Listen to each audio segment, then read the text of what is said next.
Sudah masih disapa Indonesia Siang, saudara, sebanyak 146 warga etnis Rohingya terdampar di pantai Dewi Indah, Kabupaten Deli Serdang, Sumatera Utara. Untuk sementara, para pengungsi itu ditampung di kantor kecamatan, namun keberadaan mereka ditolak warga setempat.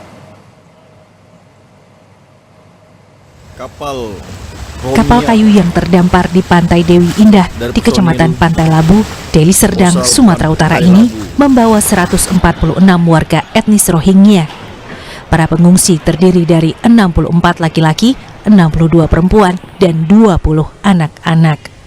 Para pengungsi tiba di perairan pantai Dewi Indah sekitar pukul 4 pagi 24 Oktober kemarin. Mereka kemudian dibawa dengan truk untuk ditampung sementara di kantor Kecamatan Pantai Labu. Di penampungan, para pengungsi didata petugas imigrasi dan lembaga PBB untuk urusan pengungsi UNHCR. UNHCR, IOM sama imigrasi sudah datang. Mereka lagi asesmen pendataan kepada masyarakat ini. Pemerintah kecamatan saat ini berkoordinasi dengan pemerintah kabupaten dan sejumlah pihak untuk kelanjutan penanganan warga etnis Rohingya. Namun keberadaan para pengungsi ditolak warga setempat. Menurut warga yang didominasi para ibu, kehadiran warga etnis Rohingya akan menjadi beban kampung, sementara warga sendiri juga tengah kesusahan bergelut dengan persoalan ekonomi.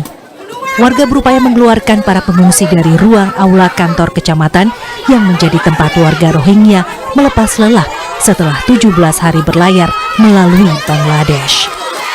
Usaha warga dicegah para personel polisi dan petugas kecamatan. Enggak bang, kami enggak terima bang. Orang-orang luar masuk ke kampung kami aja pun kesusahan bang. Alasannya apa nih kak dengan adanya mereka di sini? Enggak bisa lah bang, dari orang luar bawa virus nanti, enggak bisa. Setuju orang tuh kemari bang, dekat kampung kami, masuk daerah kampung kami enggak setuju, sedangkan kami aja kan udah keadaan susah, jangan ditambah susah lagi. Rohingya adalah kelompok etnis yang terutama tinggal di negara bagian Rakhine, Myanmar. Mereka dikenal sebagai penduduk Muslim Rohang dengan sejarah yang panjang di wilayah itu sejak abad ke-7 Masehi. Etnis Rohingya sering mengalami diskriminasi dan persekusi.